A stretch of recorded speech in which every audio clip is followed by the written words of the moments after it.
Hello नमस्कार दोस्तों, स्वागत है आपका प्रबल डिफेंस एकेडमी में। मैं हूं योगेश शर्मा और आज आप पीछे देख रहे हैं कि हम power and duties of the assistant commandant क्या पावर इनके पास में रहती हैं, क्या क्या इनकी ड्यूटीज रहती हैं, इन सब को इस वीडियो के अंदर हम कवर करेंगे।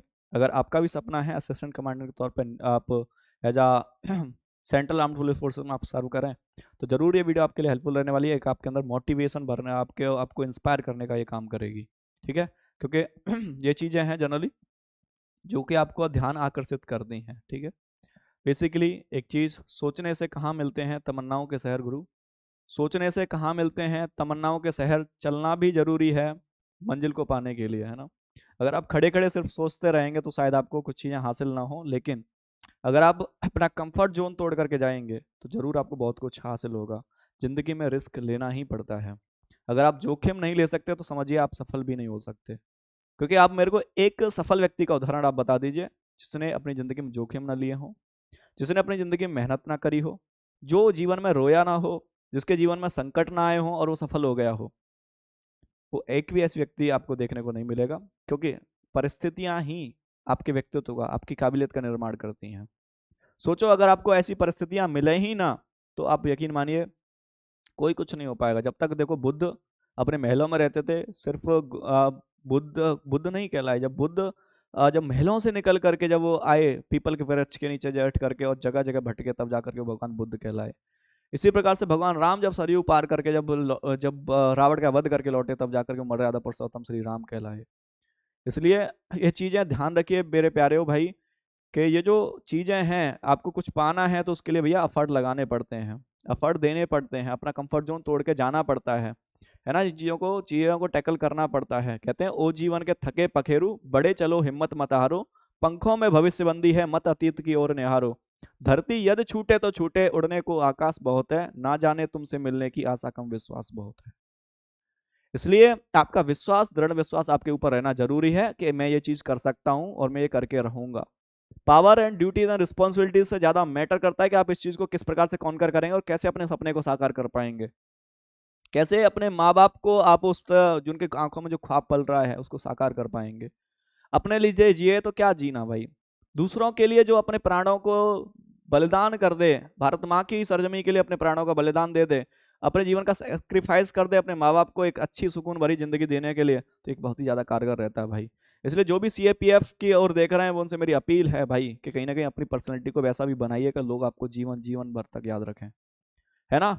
तो इसके लिए अपना व्यवहार, व्यक्तित्व बहुत ही अच्छा होना चाहिए और परिस्थितियों तो कतई मत घबराइएगा, परिस्थितियां तो आती ही हैं आपको, है ना। कहते हैं सच है विपत्तियां जब आती हैं कायर को ही दहलाती हैं, सूरमा नहीं विचलित होते, एक क्षण नहीं धीरज खोते, कांटों में राह बनाते हैं विघ्नों को गले लगाते हैं। तो देखो विपत्तियां तो सिर्फ उन्हीं को ही डगमगाती हैं जो कमजोर हैं, जो कायर लोग हैं। वीरों के लिए तो परिस्थितियां अनुकूलित रहती हैं, तुम्हें तो वेलकम करना चाहिए, तुम्हें स्वागत करना चाहिए उन परिस्थितियों को। जितनी परिस्थितियां चुके आएंगी आपके जीवन में वो उतना ही आपको कारगर बनाएंगे, उतनी ही आपको काबिल बनाएंगी, और जितने आप काबिल बनेंगे उतना ही महान आपका व्यक्तित्व होता जाएगा। इसलिए अपनी गति निरंतर, हमने बहुत लोग ऐसे देखे जो काबिल थे एक समय पर लेकिन आज नहीं रहे, क्योंकि उन्होंने अपनी गति छोड़ दी, रफ्तार छोड़ दी। जिस रफ्तार में वो काम करते रहते तो शायद आज उनका वो चीज रहती, शिखर को वो छूते जाते, लेकिन उन्होंने वो चीजें छोड़ दी। इसलिए आपसे अनुरोध है, जीवन का एक पड़ाव न माने, जीवन एक बहुत लंबा चीज है, लेकिन जीवन में आपको क्या करना है, जीवन का महत्व क्या है, ये बहुत जान लेना जरूरी होता है इस चीज के लिए। आइए चलते हैं, शुरू करेंगे। तो पहली चीज, पावर ऑफ असिस्टेंट कमांडेंट की अगर आप पावर देखोगे तो जनरली ये इक्विवेलेंट होती है। आर्मी में देखोगे तो कैप्टन रैंक के इक्विवेलेंट होती है। पुलिस में देखोगे तो एसीपी के और डीएसपी के इक्विवेलेंट की पोस्ट देखने को मिलती है। ग्रुप ए के गैजेटेड ऑफिसर के रूप में इसकी नियुक्ति की जाती है, यानी ग्रुप ए की जॉब है ये, ठीक है, जिसको यूपीएससी कंडक्ट कराती है। सीएपीएफ एग्जाम के थ्रू आप इसमें जाते हैं, central armed police forces exam के जरिए, साल में एक बार ही ये होता है, ठीक है। डायरेक्टली अपॉइंटेड गैजेटेड ऑफिसर यानी डीएजीओ आप कहलाते हैं, जिसमें आप देखते हैं ये ऑफिसर जो है एडीजी रैंक तक भी जाते हैं। और एट अ यंग एज में अगर आप ज्वाइन करते हैं तो आपको ऑप्शंस भी प्रोवाइड होते हैं कि आप एडीजी रैंक तक या उससे भी ऊपर रैंक तक आप बढ़ पाएं, ठीक है। इस चीज को लेकर के भी, है ना। बात करते हैं आगे। आगे अगर आप पावर ऑफ और देखेंगे अगर सीएपीएफ फोर्सेस की, तो जनरली 5 फोर्सेस में हम इसको बांटे रखे होते हैं। बीएसएफ बॉर्डर सिक्योरिटी फोर्स, जो कि पाकिस्तान बॉर्डर और बांग्लादेश बॉर्डर दोनों की सुरक्षा करती है। CRPF central reserve police forces, जो कि काउंटर इंजेंसी ग्रुप, नक्सल से सबसे ज्यादा ये लड़ती है। वोटिंग में देखिए सिविल वॉर के समय देखिए भीड़ को मोब को कंट्रोल करने के लिए भी सीआरपीएफ की बहुत ज्यादा भूमिका रहती है। सीआईएसएफ देखेंगे सेंट्रल इंडस्ट्रियल सिक्योरिटी फोर्स, ये देश की धरोहर जैसे मेट्रो, एयरपोर्ट्स, इन जगहों पर इनकी नियुक्ति रहती है। माइंस हैं इन जगहों पे। आईटीबीपी देखेंगे Indo Tibet border security force, ये जो जनरली आप देखोगे ये चीन से लगी हुई हमारी जो सुरक्षा है, जो सीमा है, उसकी सुरक्षा करने की जिम्मेदारी आईटीबीपी की रहती है। एसएसबी सीमा सुरक्षा जो बल है वो जनरली आप देखेंगे नेपाल और भूटान बॉर्डर, इन दोनों की सुरक्षा करने की जिम्मेदारी इनकी रहती है। 5 जनरली इस तरीके से रहते हैं हमने, है ना। तो ये देखते हैं कि इनकी 5 में जनरली मेनली सर्विस आप जाते हैं, आप ये प्रेफरेंसेस भरते हैं कि आप किसको देखना चाहते हैं, सीआरपीएफ, सीआईएसएफ, आईटीबीपी या फिर एसएसबी। इस तरीके से आपकी प्रेफरेंसेस फिल की जाती हैं। उन प्रेफरेंस के आधार पर आपको असिस्टेंट कमांडर नियुक्त करके भेजा जाता है। आफ्टर ट्रेनिंग कंप्लीट करने के बाद 54-55 वीक की आपकी ट्रेनिंग कंप्लीट करने के बाद में इस चीज़ में आप जाते हैं असिस्टेंट कमांडर के तौर पे, है ना। और एक कंपनी को लीड करते हैं, जो भी 135 150 जो सोल्जर्स की जो कंपनी है उसको लीड करने का आपको मौका मिलता है। प्लस देश की इंटीग्रिटी की सुरक्षा करने के लिए आपको किस प्रकार के डिसीजन लेने, इस सब का भी मौका आपको प्राप्त होता है।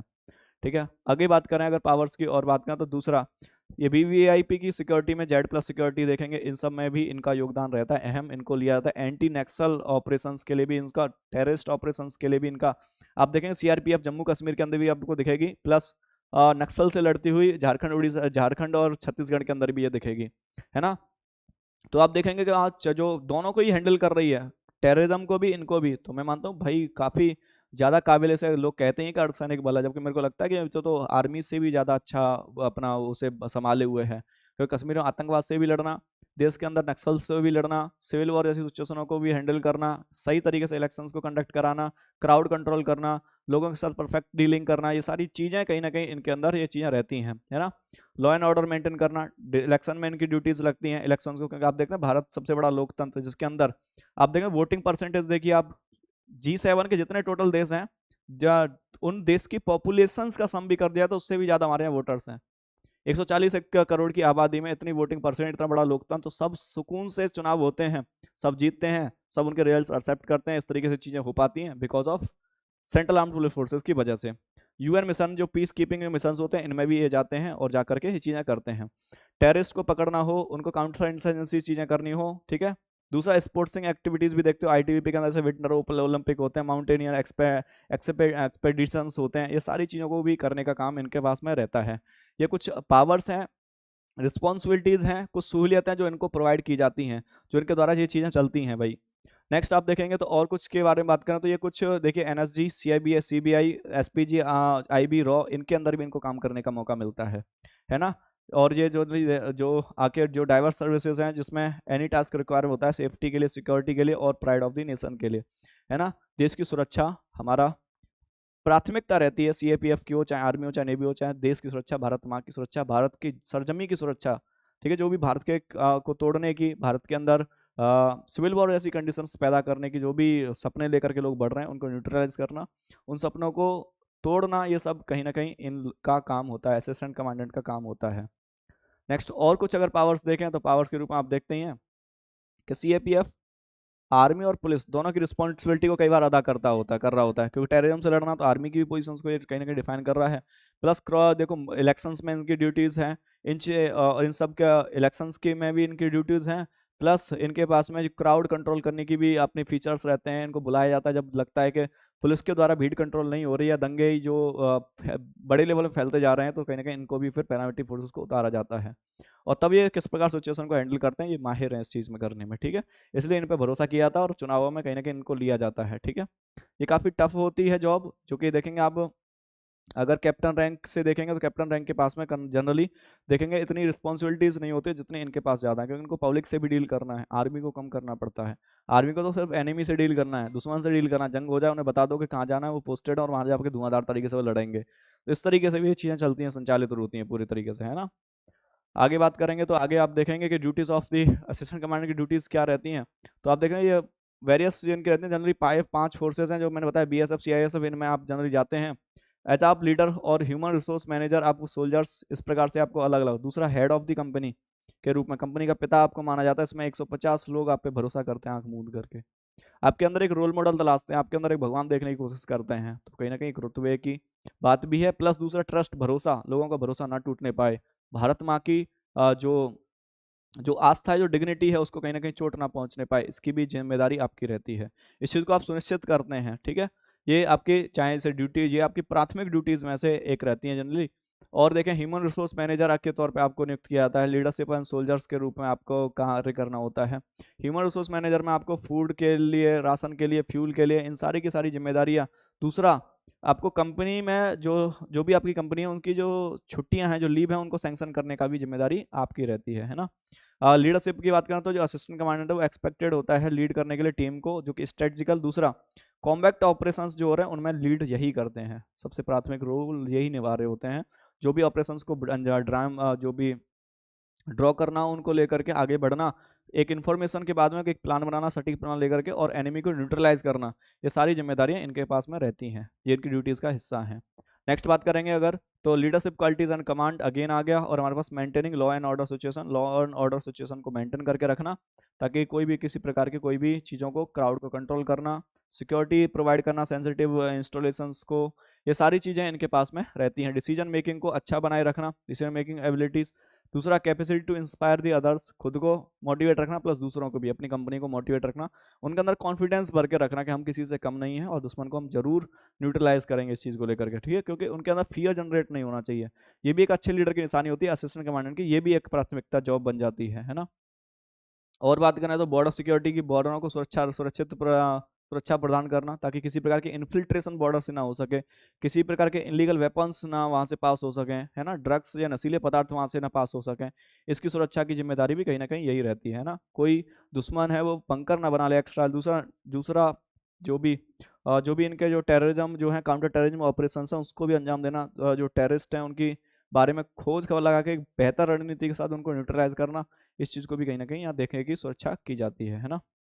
आगे बढ़ेंगे और कुछ देखते हैं, तो उसमें डिजास्टर रिलीफ आप देख रहे हैं, जो भी आपदा संबंधी जो चीज़ें होती हैं उनमें रिलीफ प्रदान करना, लोगों को सेफली इवैक्यूएट करना और सुरक्षित स्थानों तक पहुंचाना, ये भी इसमें कहीं ना कहीं जिम्मेदारी का विषय रहता है। दूसरा, ट्रेनिंग एंड मेंटरशिप में आप देखेंगे तो दो जूनियर्स को ट्रेनिंग, और दूसरा मेंटरशिप में मतलब आपकी नॉलेज, आपके एक्सपीरियंस जूनियर्स के काम आते हैं, ठीक है। तो ये भी कहीं ना कहीं जूनियर्स फिर आपको रोल मॉडल मानने लगते हैं, ये भी जिम्मेदारी कहीं ना कहीं इनकी रहती है ना। तो ये सारी चीज़ें हमने जनरली ड्यूटीज, रिस्पॉन्सिबिलिटीज, ये सारी चीज़ें हमने इसके अंदर डिस्कस करी। एक डिजास्टर रिलीफ मैनेजमेंट में आप देखते हैं बाढ़ें आती रहती हैं, भूकंप है ना, साइक्लोन है, टॉर्नेडोज हैं, ये सारी चीज़ें जनरली हमें दिखती हैं जो ह्यूमन उसको प्रभावित करती हैं, तो उनको जान बचाना कहीं ना कहीं, क्योंकि आप वेल ट्रेंड होते हैं, आपकी कैपेबिलिटीज़ होती हैं, आपके पास इक्विप्ड, वेल इक्विप्ड होते हैं, प्लस आपके पास स्टेमिना है, फिजिकली स्ट्रांग है, तो कहीं ना कहीं लोगों को सुरक्षा मुहैया कराना और सुरक्षित स्थानों तक लेके जाना, ये भी आपकी जिम्मेदारी बनती है। इसीलिए ही तो हर दिल, हिंदुस्तानी के दिल में जो है आपका जो सम्मान है वो कहीं ना कहीं धड़कता है, वो कहीं ना कहीं किसी वर्दीधारी को देखता है तो कहीं ना कहीं सल्यूट करने का उसका मन करता है। ये ऐसे ही नहीं है, ये इत्तेफाकन नहीं है, क्योंकि ये कहीं ना कहीं आपके अंदर जो आपका जो प्रेम, आपके प्रति जो प्रेम है वो उनके दिल में कहीं ना कहीं उमड़ता है, क्योंकि देखते हैं कि किस प्रकार से ये आप इन चीज़ों को संचालित कर रहे हैं। उम्मीद है ये वीडियो आपके लिए जानकारी भरी रही होगी। मिलेंगे अगले इसी प्रकार के एक और वीडियो में, तब तक के लिए जय हिंद दोस्तों।